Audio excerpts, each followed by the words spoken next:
দুপুরবেলা মৈত্রেয়ী দেবীর নহন্নতের পাতা উল্টাতে উল্টাতে একটা জায়গায় চোখ আটকে গেল। ভাবলাম একটু পড়ে শোনাই। হঠাৎ কখন নিচে নেমে এসেছি জানি না। দেখি পর্দা তুলে মির্জা দরজার কাছে দাঁড়িয়েছে। কি চিঠি পেলে? না, এলো না। কি হতাশে লাগছে। কার চিঠির অপেক্ষা করো? কোনো অজানা জনের? সে কে? জানি না, তাকে চিনি না বলেই অপেক্ষা এত মধুর। আমি ডাকঘরের কথা বলছি। ও বুঝতে পারছে না, ভ্রুকুটি করছে। কি হবে?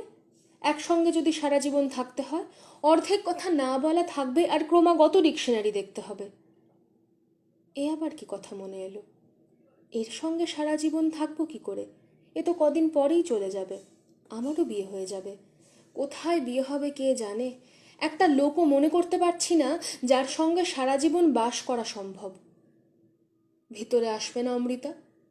তোমার জন্য নুট হামসুনের হাঙ্গার বইটা এনেছি। এই প্রথম ও আমাকে একটা কিছু উপহার দিল। আমি ওর হাত থেকে বইটা নিলাম। বইটাতে আমার নাম লিখেছে আর ফরাসিতে একটা কথা, আমি দিয়ে। আমি দাঁড়িয়ে আছি। বসতে আমার সাহস হচ্ছে না, কেন কে জানে। সেও দাঁড়িয়ে আছে, আমি না বসলে তো বসবে না। আমি ওর দিকে পিছন ফিরে পিয়ানোর ডালাটা খুলে দাঁড়িয়ে আছি।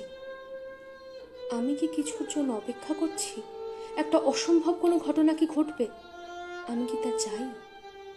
ও আমার খুব কাছে দাঁড়িয়ে আছে, কিন্তু আমাকে স্পর্শ করেনি। আমার পিঠেও হাত রাখতে পারে, কিন্তু রাখেনি। মাঝখানে একটুখানি আকাশ আছে, আমরা দাঁড়িয়েই আছি। আমার সর্বাঙ্গে আমি ওকে অনুভব করছি। মনের মধ্যে ওর অস্তিত্বের স্পর্শ লাগছে। এ কি ব্যাপার?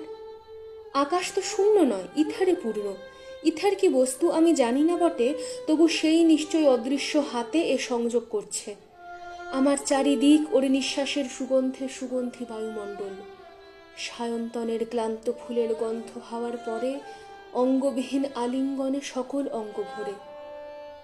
উপর থেকে কে ডাকলো, রূপ, যাচ্ছি।